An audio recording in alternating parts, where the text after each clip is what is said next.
วัสดีค่ะท่านผู้ชมยินดีต้อนรับกลับสู่ Ideal Group Channel อย่างเช่นเคยนะคะวันนี้ติ้วจะเป็นผู้ดำเนินรายการค่ะวันนี้เราจะพูดถึงเรื่องหัวข้ออะไรไปชมกันค่ะหัวข้อในวันนี้นะคะจะเป็นเรื่องของพลาสติกชีวภาพค่ะซึ่งเป็นปัญหามลพิษจากขยะพลาสติกค่ะท่านผู้ชมเชื่อหรือไม่คะว่าคนไทยสร้างขยะรวมกันมากกว่า27ล้านตันต่อปีเฉพาะพื้นที่กรุงเทพมีขยะถูกทิ้งมากถึงเกือบ1 ใน 5ของทั้งประเทศและยังพบว่าปริมาณขยะในไทยมีแนวโน้มเพิ่มขึ้นเรื่อยๆขยะบางส่วนเช่นขยะพลาสติกซึ่งมีปริมาณ2ล้านตันมีเพียงแค่500,000 ตันเท่านั้นที่ถูกนำไปรีไซเคิล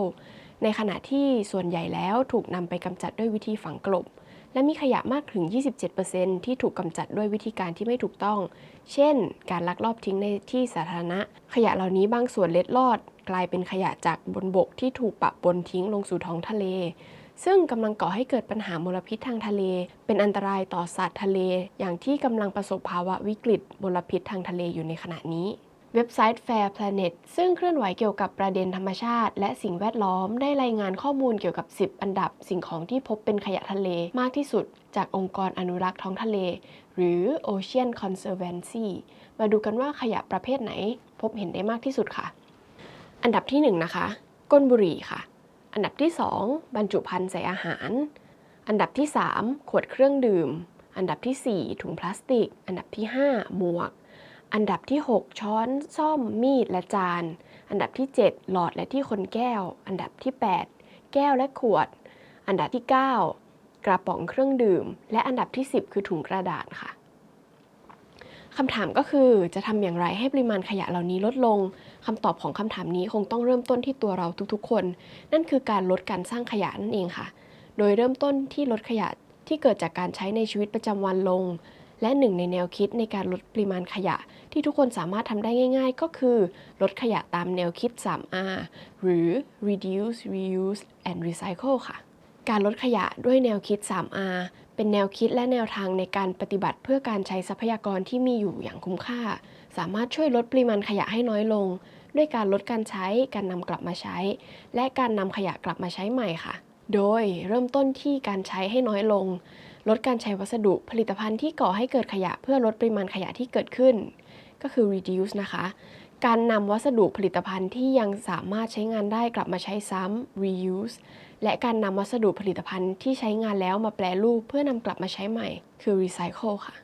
reduce หรือการลดการใช้นะคะคือการลดระดับการใช้ปัจจุบันควบคุมปริมาณการใช้ให้อยู่ในสัดส่วนที่พอเหมาะโดยลดการใช้การบริโภคทรัพยากรที่ไม่จำเป็นลงเพราะการลดการบริโภคของเราจะช่วยให้เราลดปริมาณขยะที่สร้างขึ้นได้ในขั้นตอนนี้เริ่มต้นโดยการสำรวจว่าเราจะลดการบริโภคที่ไม่จำเป็นตรงไหนได้บ้างตัวอย่างเช่นการใช้ถุงผ้าตะกร้าเพื่อลดการใช้ถุงพลาสติกการใช้ผ้าเช็ดหน้าแทนการใช้กระดาษทิชชู่ใช้ปิ่นโตหรือกล่องข้าวใส่อาหารแทนการใส่กล่องโฟมใช้กระติกน้ำหรือขวดน้ำแบบพกพาที่สามารถรีฟิลได้แทนการซื้อน้ำดื่มที่บรรจุในขวดพลาสติกแบบใช้ครั้งเดียวทิ้ง reuse นะคะหรือการนำกลับมาใช้ใหม่เป็นการใช้ทรัพยากรให้คุ้มค่าที่สุดโดยการนำสิ่งของเครื่องใช้กลับมาใช้ซ้ำซึ่งบางอย่างอาจใช้ซ้ำได้หลายๆครั้งเช่น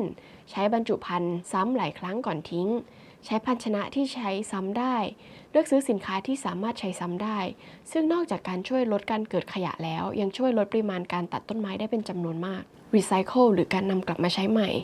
ให้คัดแยกขยะมูลฝอยแต่ละประเภทที่สามารถนำกลับมาใช้ใหม่หมุนเวียนกลับเข้าสู่กระบวนการผลิตของแต่ละประเภทได้เช่นขวดแก้วกระดาษพลาสติกโลหะและเลือกซื้อสินค้าที่นำกลับมารีไซเคิลได้หรือที่ผลิตจากวัสดุรีไซเคิลนำขยะอินทรีย์กลับมาใช้ประโยชน์เช่นการทำปุ๋ยหมักค่ะพูดถึงการรีไซเคิลจะไม่พูดถึงบริษัทนี้คงไม่ได้ซึ่งเป็นโปรเจกต์ที่น่าสนใจมากค่ะ Indorama Ventures จับมือกับกลุ่มพันธมิตรเพื่อสังคมต่อยอดความเชี่ยวชาญขององค์กรพัฒนาชุด PPE รุ่นแรกของไทย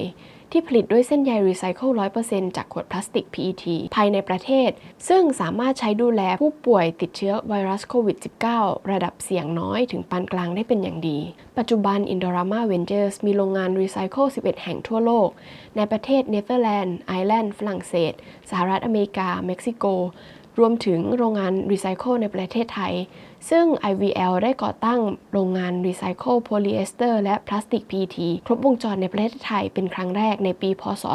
2557 และเป็นโรงงานรีไซเคิลแห่งแรกในประเทศไทยที่ใช้เทคโนโลยีการผลิตจากยุโรปภายใต้บริษัท Indorama Polyester Industry จังหวัดนครปฐมเพื่อสร้างคุณค่าสูงสุดให้กับวัสดุที่ใช้งานแล้วรวมทั้งคำนึงถึงประโยชน์ของชุมชนและสิ่งแวดล้อมกระบวนการรีไซเคิลของ IVL จึงได้รับการพัฒนาเพิ่มเติมให้สามารถจัดการกับวัสดุอื่นๆนอกจาก PET ได้ด้วย